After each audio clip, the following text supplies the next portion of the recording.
I have no relevant disclosures related to this presentation, and any products or vendor names shown are strictly for educational purposes. And by the end of this session, I'd like you to be comfortable identifying optimal reconstruction phases, understanding how phase selection impacts coronary motion, and using the core post-processing tools we rely on daily practice, including NPR, curve NPR, SMIP, and 3D visualization. We'll also go through a practical workflow for coronary CTA interpretation. And everything starts with ECG gating because coronary motion remains one of the biggest challenges in cardiac CT. In these slides, you can see a comparison between retrospective gating with tube modulation, and prospective gating. So retrospective gating acquires data throughout the cardiac cycle, which gives a lot of flexibility for reconstruction, but at the expense of higher radiation, substantially higher radiation. Prospective gating is a preferable method of acquiring coronary data because it only acquires during selected portions of the cardiac cycle, usually during diastole, which substantially reduces radiation dose. So good ECG gating is essential for clean coronary images. In the top example, the R waves are identified correctly, so reconstruction is synchronized appropriately. In the lower example, irregular rhythm and poor gating lead to motion and misregistration artifacts. If the scanner cannot accurately identify the R waves, the reconstructed coronary anatomy becomes unreliable. The goal of phase selection is to identify the portion of the cardiac cycle with the least coronary motion. At lower heart rates, this is usually mid-diastole, typically around 65 to 80% of the R-to-R interval. At higher heart rates, diastole shortens, and systolic phases may actually provide better image quality. On this example here, with the moving heart, you can see the RCA at the right atrioventricular groove. And the RCA looks blurred for the most part of the cycle, but especially during end-systole and end-diastole, that's when you can see the vessel without those motion artifacts. And this is an important concept clinically.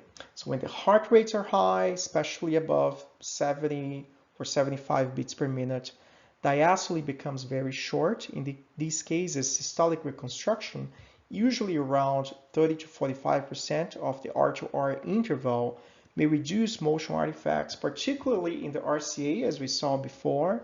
And on the right, you can see how late systolic reconstruction improves visualization compared to mid-diastole, in those higher heart rates.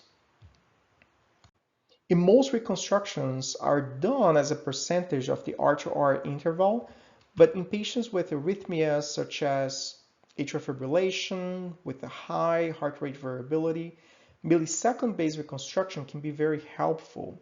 Here you can see duplication artifacts related to inconsistent timing, and by reconstructing at a fixed time after the R wave rather than a percentage of the cardiac cycle, we can offer reduced motion-related artifacts. And this is a practical workflow I use clinically. I usually start around 65 to 80%. If there is motion, I reconstruct multiple phases and compare systolic and diastolic data sets. In patients with arrhythmias, such as atrial fibrillation, as I've mentioned before, I will often use millisecond reconstruction. Ultimately, the best phase is simply the one with the least coronary motion. And this slide demonstrates transition artifacts related to cardiac phase selection. Here, we're comparing the same coronary segment reconstructed in diastole on the left and systole on the right. The yellow arrows point to the coronary artery, while the horizontal transition lines represent areas where adjacent reconstruction segments were combined at slightly different cardiac phases. These artifacts occur most commonly with multi-segment or subvolume acquisitions, particularly when the heart rate variability is high or there is motion between cardiac cycles. And the result can be discontinuity of the vessel, blurring, or even the appearance of a false stenosis. So one important point is that these artifacts may look different depending on the reconstruction phase, And in some patients, systolic reconstruction may actually reduce motion and improve interpretability, especially at higher heart rates. So when we see transitional artifacts, the solution is often to reconstruct additional phases and compare systolic and diastolic data sets and select the phase with the least coronary motion.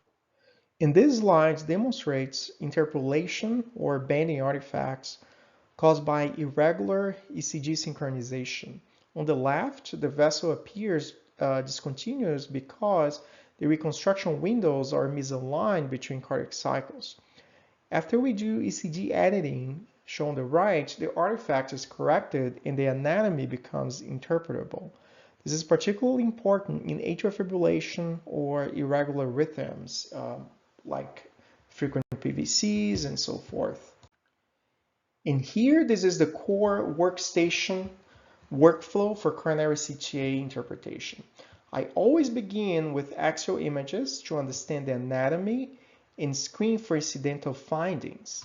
Then I move to multiplanar reformations to align the vessel and evaluate stenosis in orthogonal planes. And then we can use curve MPRs, which is critical because it allows visualization of the entire vessel in one plane. And finally, 3D rendering may be useful for communication to other clinicians and also anatomical overview, but should never be used alone for stenosis assessment. And this slide reviews the concept of volume averaging. Each voxel contains an average attenuation value from all tissues within that voxel.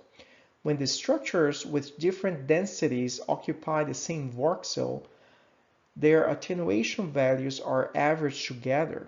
And this is especially important in cardiac CT because partial volume effects can blur vessel borders or exaggerate plaque and calcium, causing blooming artifacts. And because cardiac CT data sets are isotropic, we can manipulate the data in multiple ways. MIP, or maximal intensity projection, displays the highest attenuation voxel and is excellent for highlighting contrast-filled vessels or, let's say, a nodule in the lung. MIMP, which is minimal intensity projection, displays the lowest attenuation values and is useful for low-density structures such as airways or fat.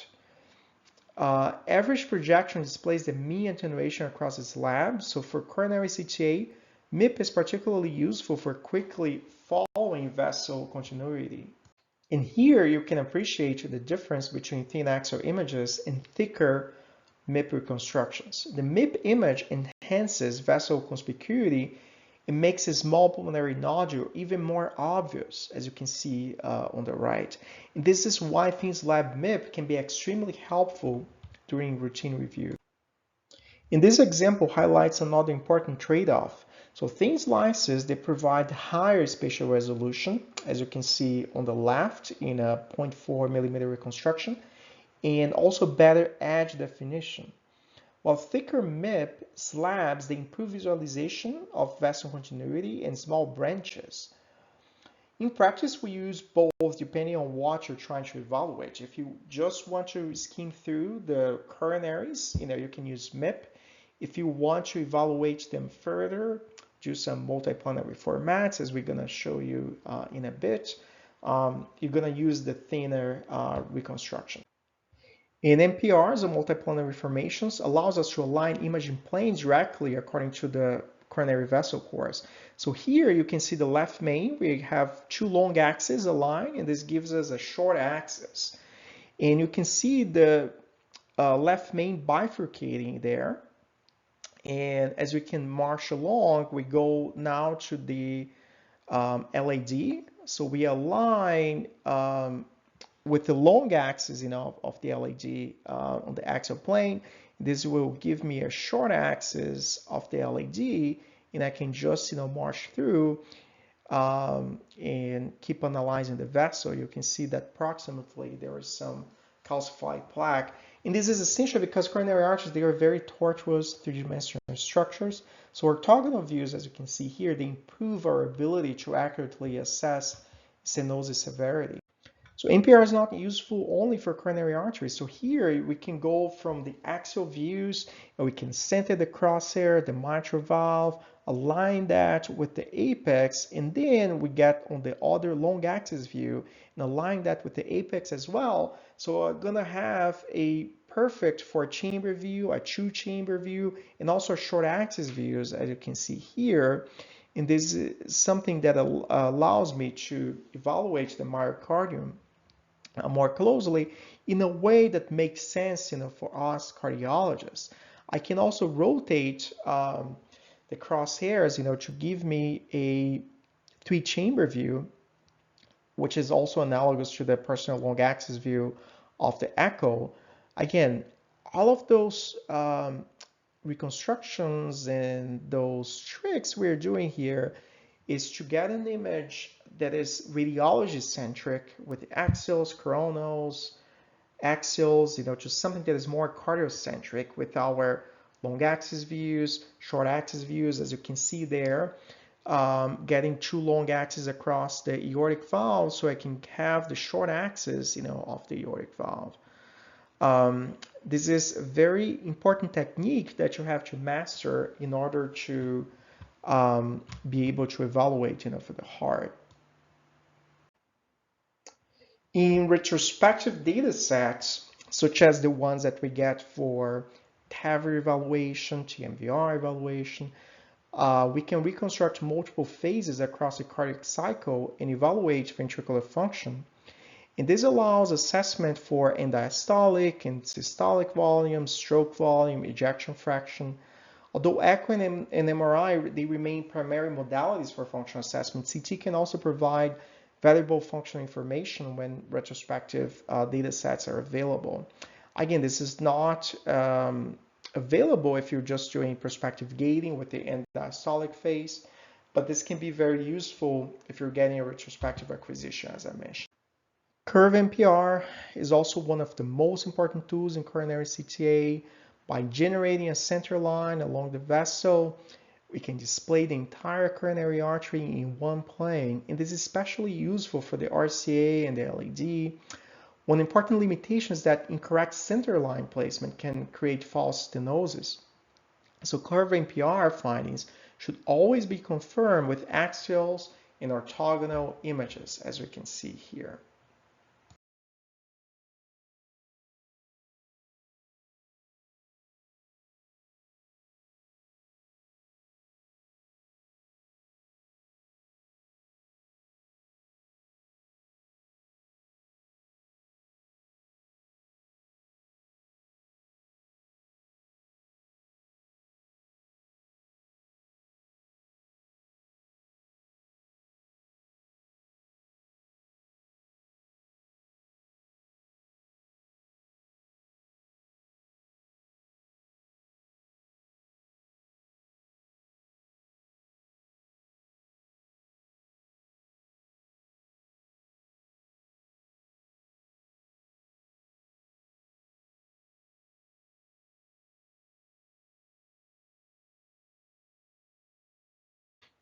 So advanced software can now characterize plaque composition and quantify plaque burden. And this includes measurements of calcified and non-calcified plaque, plaque volume, plaque remodeling, and also low attenuation plaque characteristics.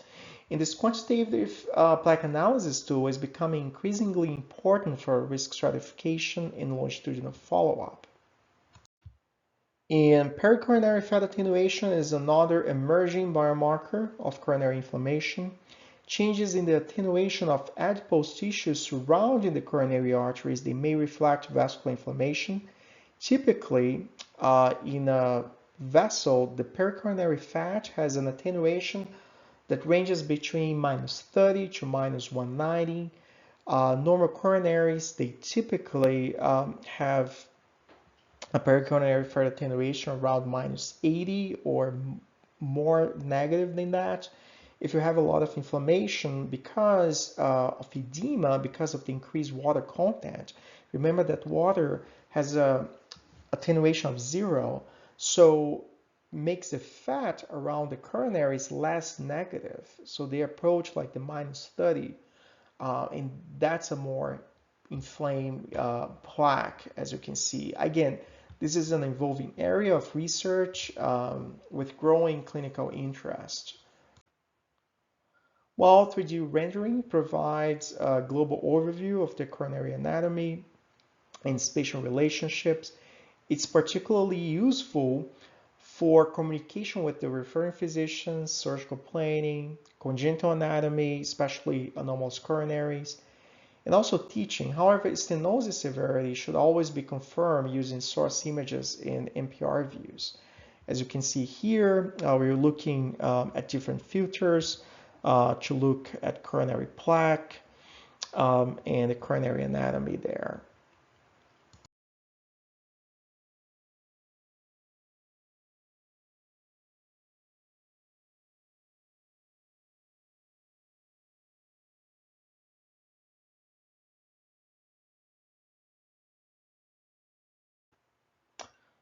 Finally, CT-derived fractional flow reserve extends the CTA beyond anatomy into physiology. So we use computational fluid dynamics and some AI-based modeling in order to acquire some FFRCT estimates that are lesion-specific for ischemia without any additional imaging. This is one example of how post-processing continues to expand the clinical value of coronary CTA. So that's all, folks, and I'd like to thank you for your attention and encourage each one of you to play around, get a few studies and try to apply some of these techniques that I taught you today, the curve MPRs, the MPRs, the MIPS. In the beginning, it's going to be very hard, but as you train, as you get more and more cases, especially with some feedback from some more experienced readers, this is all something that becomes second nature. Okay, so thank you, everyone.